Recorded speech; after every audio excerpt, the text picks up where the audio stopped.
سورہ الفاتحہ کا پہلا رکوع ہے. اس رکوع کا موضوع ہے افتتاح. قرآن مجید کا افتتاح ہو رہا ہے اس سورت سے، اور اس میں 5 مین پوائنٹس ہیں.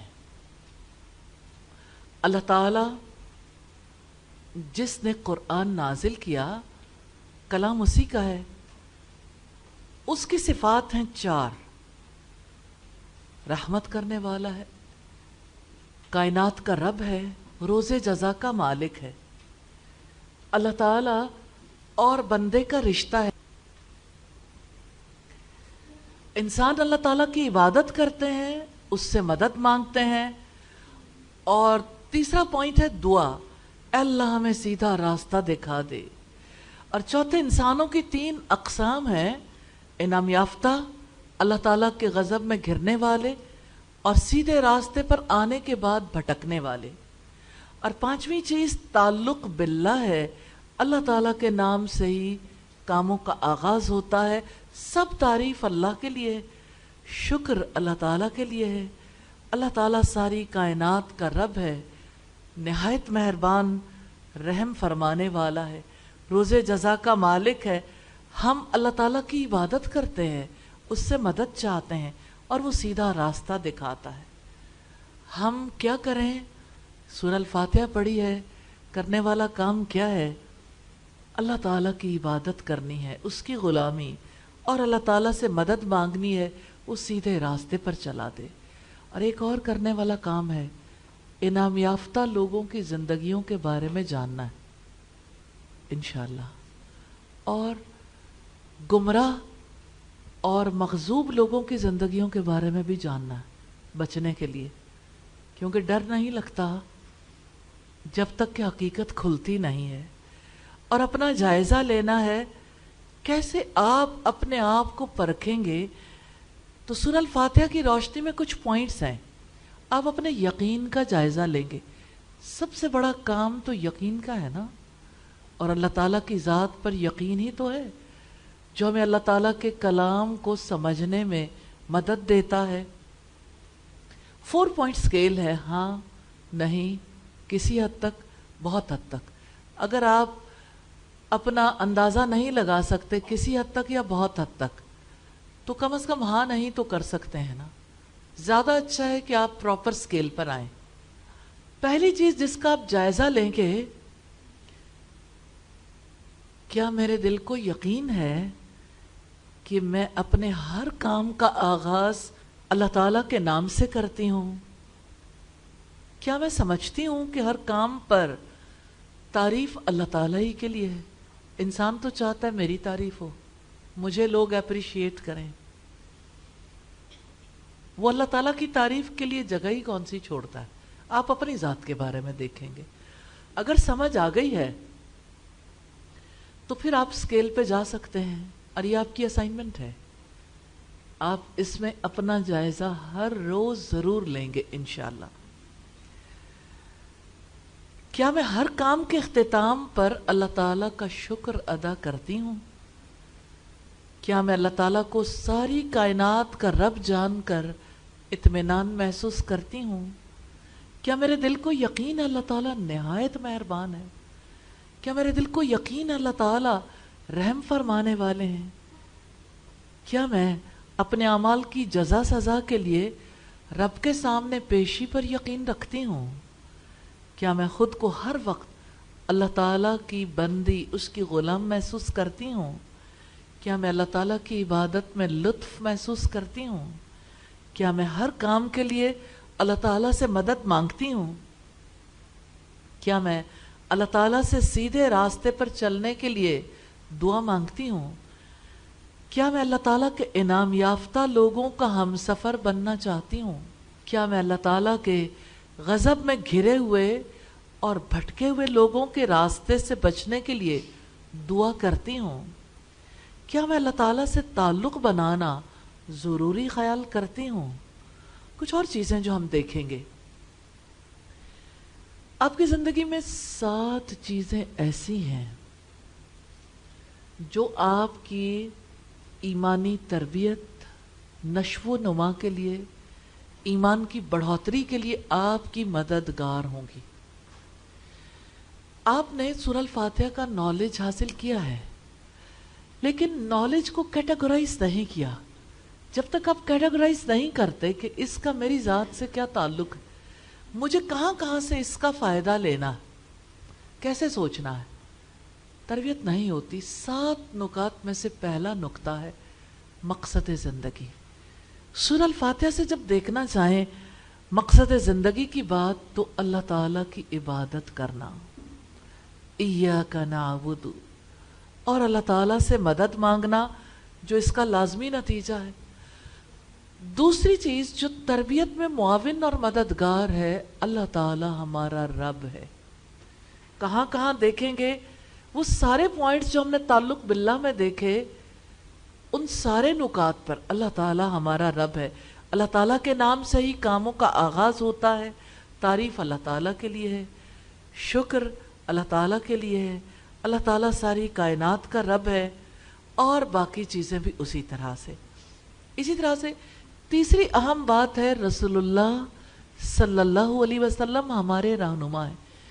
عجیب بات ہے، ساری زندگی اس رہنما کے بغیر ہی گزار دی، اس کو رسول تو مانتے رہے، لیکن اس کی رہنمائی کے لیے علم حاصل ہی نہیں کیا۔ حدیث کا علم، سنت کا علم، جس سے پتہ چلتا کہ رسول اللہ نے فلاں چیز کیسے سکھائی۔ اب تفسیر کے توسط سے جان رہے ہیں، لیکن پھر بھی حدیث کا علم حاصل کرنا، سیرت کا علم حاصل کرنا ناگزیر ہے۔ تو اب سوچئے، جب آپ اس اینگل سے غور کریں گے تو آپ کی فکر آگے بڑھے گی۔ آپ کو اللہ تعالیٰ کے ناموں کے ساتھ، اللہ تعالیٰ کے نام سے کاموں کا آغاز کرنا کس نے سکھایا؟ رسول اللہ صلی اللہ علیہ وسلم نے۔ احسان ہے نا، آپ زندگی میں احسان کب مانیں گے؟ جب پتہ چلے گا سکھایا کس نے۔ رسول اللہ ہی نے شکر ادا کرنا سکھایا، رسول اللہ نے ہی اللہ تعالیٰ کو اپنی یادوں میں بسانا سکھایا، رسول اللہ نے اللہ تعالیٰ سے امید باندھنی سکھائی، رسول اللہ نے اللہ تعالیٰ کی غلامی کا اعتراف کرنا سکھایا، اللہ تعالیٰ سے مدد طلب کرنا سکھایا، دعائیں کرنی سکھائیں، ہدایت طلب کرنا سکھایا، صراط مستقیم پر چلنا سکھایا، انعام یافتہ لوگوں کے طریقے پر چلنا سکھایا، گمراہی سے نفرت دلائی، اللہ تعالیٰ کے غضب سے ڈرایا، غضب سے بچنے کی دعائیں بھی سکھائیں۔ یہ سارے کام اللہ کے رسول نے کیے ہیں۔ جو اللہ تعالیٰ کی طرف سے وحی نازل ہوئی، ہر کام آپ نے اپنی ساری زندگی جاری رکھا ہے۔